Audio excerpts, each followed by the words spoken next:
Okay, so now for the rules on how to draw the fibs. The first rule and the most important rule is the maximum and minimum distance between the pivot high and pivot low.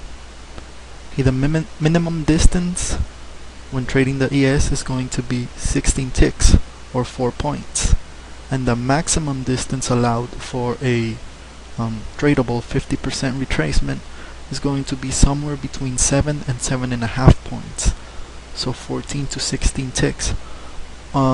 What it's really going to decide if the distance between the pivots is too wide is the distance between the 50% retracement and the 76.4% retracement. If the distance between the two of them is 2 points or 8 ticks, then no trade is going to be taken. That way you are not going to be risking more than $100 per contract traded. So we want the maximum risk we're going to be taking per contract to be $100. Okay. Now if the fib you're drawing is less than the 4 points, you would just have to wait for price to move and make a new pivot where the distance between both pivots is now at least 4 points. Okay, so now how to draw a new fib in the current trend. Okay, let's say we have a fib that we drew from this pivot low to this pivot high.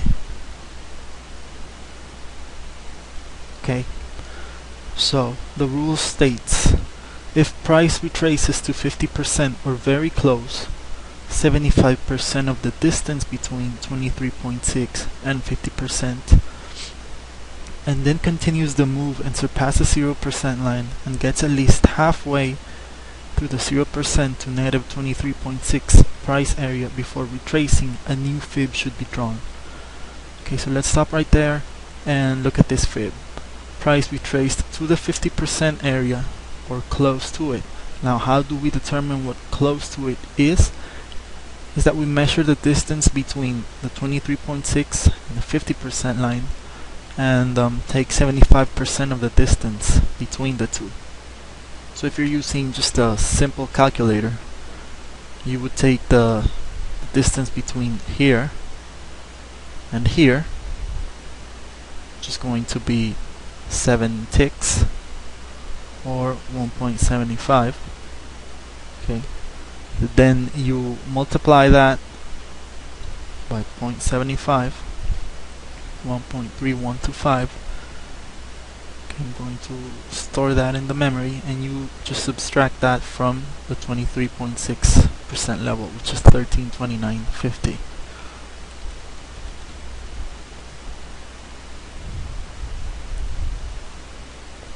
Okay, so we round this to the nearest tick, which would be 1328.25.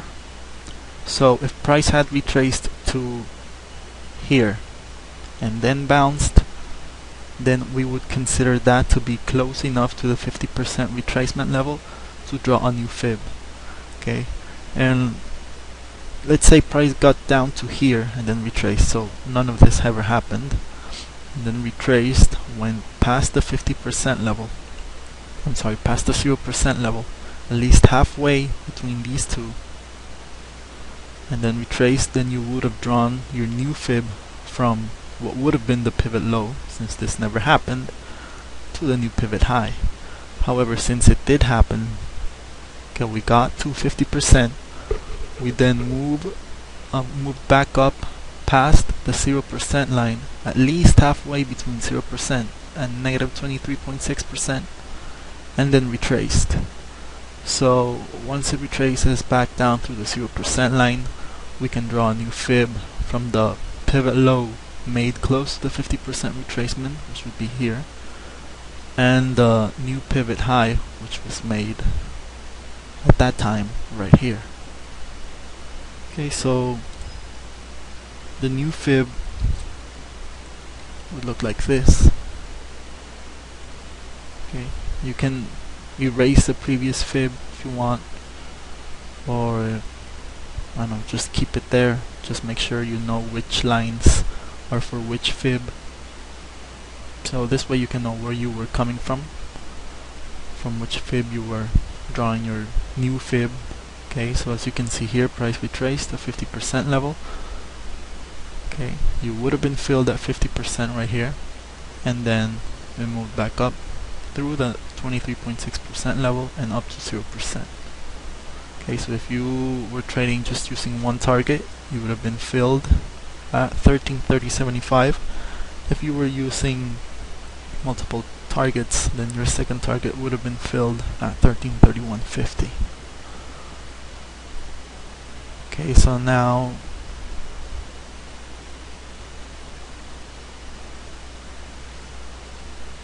let's see what the rules say. Okay, so like I was saying, if I just keep reading the rules, it says the 100% line will be around the original fib's 50% line or close to it, wherever price turned and made a pivot, and the 0% line will be at the new pivot made close to the negative 23.6% line. Okay, so that's what I was saying right here. You have your original fib, your new 100% line will be around or close to the original fib's 50% line wherever the pivot was made, which would be here, and your new 0% line would be close to the negative 23.6% where the pivot was made, which was here. Okay, so now on how to determine when to draw a fib in the opposite direction. Okay, the rules state that if price breaks a regular fib's 76.4% level, then you draw a fib in the opposite direction if it meets the criteria specified in the first rule. So you're always going to go back to the first rule and check what the distance between the pivots is. Okay, so let's take a look here. So we had this fib right here, which was drawn from pivot high to pivot low. So you can see 100% is at the pivot high, 0% line. So at the pivot low, our extended levels down here. So price retraced and it broke through the 76.4% line. It needs to break through it. Okay, if it bounces right at the 76.4% line and then breaks the 0% line, you can draw a new fib in the same direction. But if it breaks it as it did here by a tick, then as soon as it breaks it, you start drawing your new fib. Okay, so I would take what used to be the pivot low, which is here, and draw to the point where the 76.4% line was broken, which would be at 1329.50, like this. Okay, I check if it complies with the first rule. The distance between both pivots is, in this case, 5 points, so it does comply with the first rule, and we just wait for a pivot to be made. Okay, so as you can see, price then continues to go up to the negative 23.6% level and then retraces. So we would just move the 0% line to the new pivot high and wait for a retracement to the 50% level, or wait to see if price continues to move up without going down to the 50% level. Okay, then the rules say that if price breaks the 76.4% level on an extended price fib, which I'm going to talk about later, then you don't change direction, you just draw a regular fib in the same direction that you were drawing the extended price fib. However, if the regular fib you were to draw exceeds the maximum distance allowed between pivots, then you can draw a fib in the opposite direction to the extended price fib. Okay, when I talk about the extended price fibs or EPFs, then I'm going to explain this rule a little bit better.